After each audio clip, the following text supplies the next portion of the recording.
Assalamualaikum warahmatullahi wabarakatuh. Perkenalkan, nama saya Febriani Fidianingsih. Saya dari Universitas Syadzi Madani, Prodi Ilmu Komputer, kelas D Malang Karawaci. Dan di sini saya akan menjelaskan dasar-dasar pemrograman yang diampu oleh Pak Ihsan Maulana Eskom MTI, yang dimana di sini temanya tentang konsep dasar dan pengantar pemrograman itu sendiri. Di sini ada pendahuluan, apa saja yang nanti kita akan bahas. Yang pertama adalah konsep dasar pemrograman, yang kedua struktur dan sintaks dasar, yang ketiga logika pemrograman dasar, yang keempat form dan input pengguna, yang kelima struktur kontrol seperti if, else, switch, yang keenam perulangan dan pengolahan data. Selanjutnya di sini saya akan menjelaskan mengenai apa sih itu konsep dasar pemrograman. Konsep dasar pemrograman adalah fondasi atau prinsip-prinsip dasar yang perlu dipahami saat mempelajari pemrograman. Jadi dia itu langkah awal kita untuk bisa memahami suatu bahasa pemrograman gitu ya, agar bisa menjadi sebuah produk atau algoritma yang baik dan efisien. Nah, di sini ada yang pertama algoritma dan logika. Algoritma sendiri adalah serangkaian langkah-langkah ya untuk menyelesaikan suatu permasalahan, sedangkan logika sendiri adalah logika gitu yang berhubungan dengan nalar. Jadi algoritma itu harus baik dan sesuai dengan ketentuan. Misalnya kita ingin membuat jus, oleh karena itu kita membutuhkan langkah-langkah yang tepat, yaitu siapkan buah, siapkan blender, alat dan bahan. Logikanya kita pertama apa dulu nih yang dimasukin. Misalkan kita menyiapkan blendernya, lalu kita menyiapkan air, buah, gula, susu dan lain sebagainya sesuai dengan selera dan tingkat kemanisan yang menurut kita sesuai gitu. Misalkan kalian punya diabetes, berarti jangan pakai yang berlebihan, sedikit aja, atau bisa juga pakai gula untuk diabetes. Seperti itu, logika dan algoritma itu satu ya, satu kesatuan yang utuh. Yang kedua, ada variabel dan tipe data. Nah, variabel ini adalah sesuatu yang menyimpan nilai ya. Jadi variabel ini menyimpan nilai, sedangkan tipe data ini jenis data yang digunakan dalam variabelnya. Misalnya nama, variabel nama, value-nya atau tipe datanya Febriani gitu. Febriani kan bisa string ya, dia karakternya karena huruf gitu, berupa huruf. Nah, jenis tipe data ini ada 4 ya. Yang pertama integer atau bilangan bulat seperti 1, 2, 3 dan lain sebagainya. Float ini bilangan yang koma ya, yang mengandung desimal kayak 1,2, 5,5 seperti itu. Dan string itu sendiri berupa karakter huruf ya. Lalu boolean yaitu nilai true dan false, benar dan salah. Yang ketiga, konsep dasarnya itu ada operasi dasar. Operasi dasar ini dibagi jadi 3. Ada operasi aritmatika, yaitu kali bataku, kali bagi, tambah, kurang. Dan ini yang persen itu adalah sisa bagi, atau juga bisa juga tanda bintang 2 kali, itu juga untuk pembagian.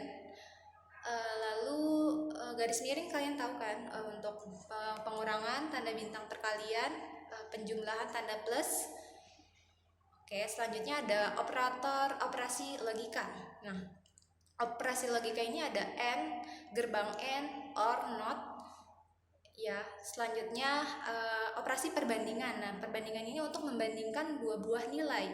Ada sama dengan 2 kali, tanda seru sama dengan artinya tidak sama dengan, terus kurang dari, lebih dari, tanda sama dengan 3 kali ini dia untuk membandingkan 2 nilai dengan yang mengandung sesuai dengan tipe datanya. Misalkan nih, kalau yang sama dengan 2 kali itu dia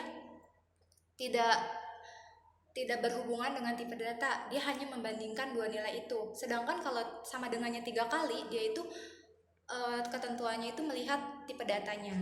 Selanjutnya yang keempat ada struktur data dasar. Struktur data dasar adalah jenis data yang lebih kompleks daripada tipe data sederhana seperti integer, float, atau string.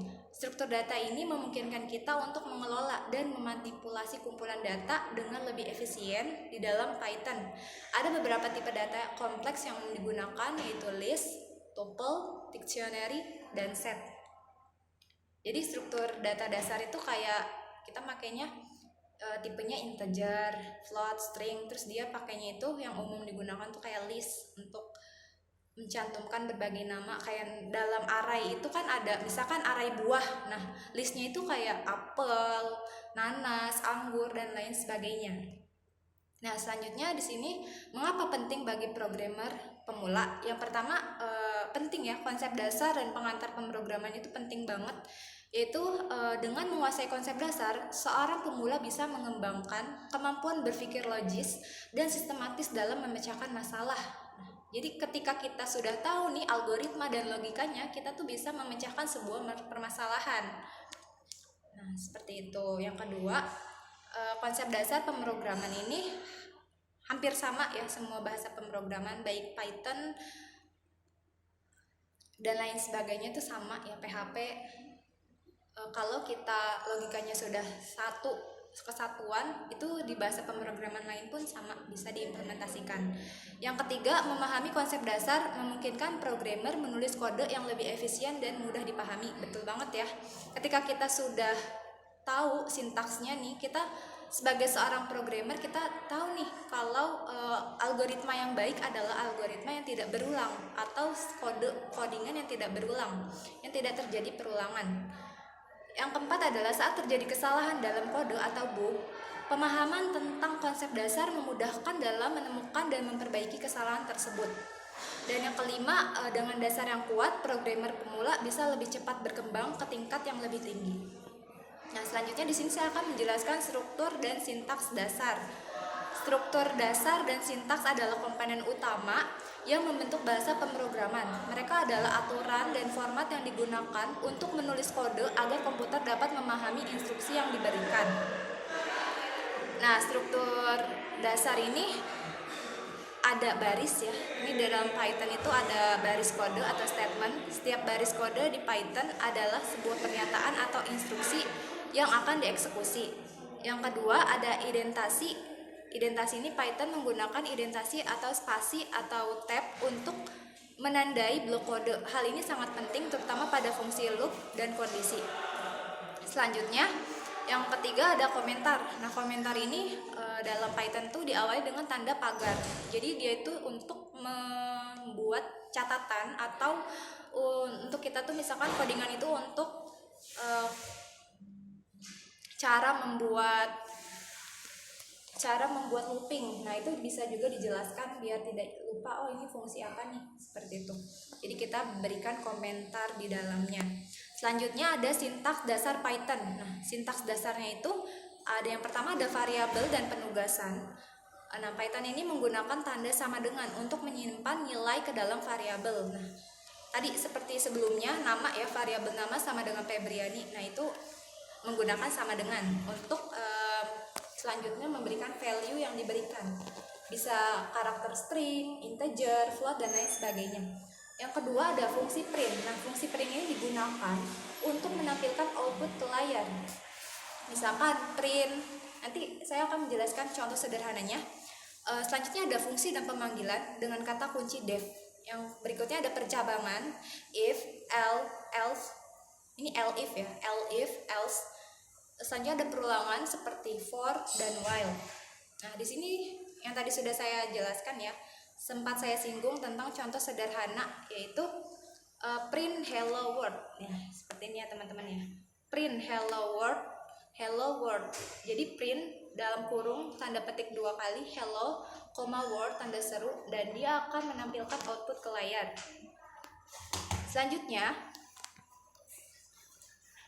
logika pemrograman dasar. Logika pemrograman adalah kemampuan untuk menggunakan alur berpikir yang sistematis dan logis dalam menulis kode untuk menyelesaikan masalah tertentu. Jadi logika ini alur pikiran kita untuk menyelesaikan suatu permasalahan. Dalam pemrograman, logika digunakan untuk membuat keputusan, memproses data, dan mengendalikan alur eksekusi program.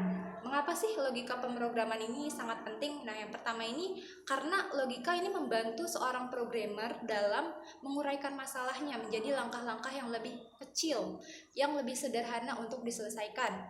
Selanjutnya, yang kedua ini pemahaman logika yang baik membantu menulis kode yang lebih efisien sehingga menghindari pengulangan. Yang tadi saya sudah jelaskan sebelumnya, algoritma yang baik adalah algoritma yang tidak berulang.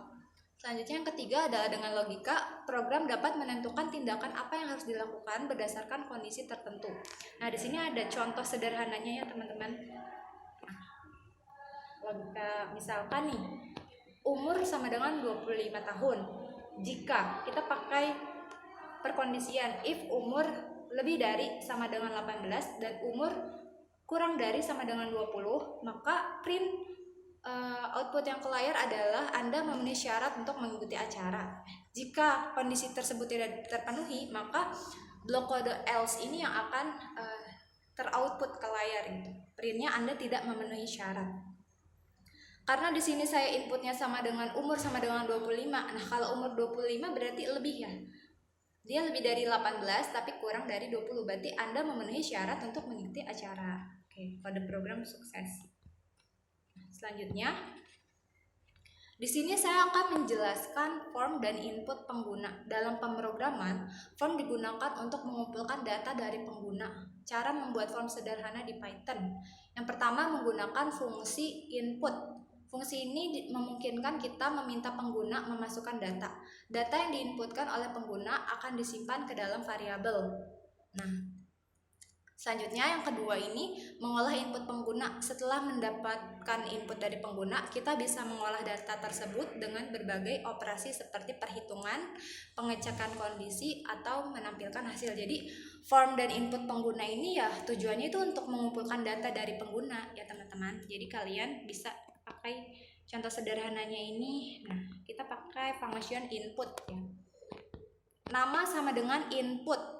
Masukkan nama Anda.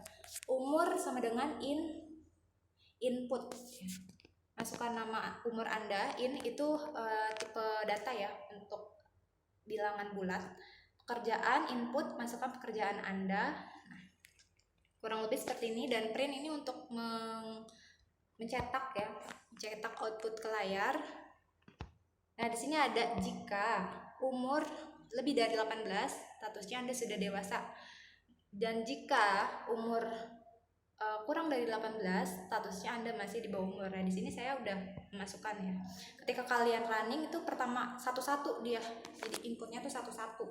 Masukkan dulu nama yang tadi ya, nama Febriani, terus umurnya 21, pakai integer, masukkan pekerjaan sebagai seorang mahasiswa. Nah, nanti yang keluar kalau misalkan umur kita 21, statusnya Anda sudah dewasa karena kita pakai perkondisian if, else, if gitu ya teman-teman. Nah, di sini sudah terbayangkan kalau untuk Python dia menggunakan input untuk mengumpulkan data ya teman-teman. Dan di sini ketika kalian menginput pokoknya kurang dari 18, dia berarti else. Blok kode yang dijalankan adalah perkondisian else ya. Statusnya Anda masih di bawah umur.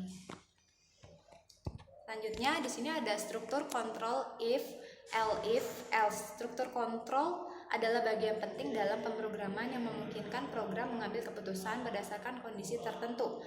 Struktur kontrol yang sering digunakan adalah if, else, dan switch dalam beberapa bahasa pemrograman. If digunakan untuk memeriksa apakah suatu kondisi bernilai true atau benar. Jika benar, maka blok kode di dalamnya akan dijalankan. Else digunakan sebagai blok alternatif yang dijalankan jika kondisi if bernilai salah atau false. Elif atau else if digunakan jika ada beberapa kondisi yang ingin dicetak secara berurutan. Ini ada contoh sederhananya ya teman-teman. Umur integer input, masukkan umur.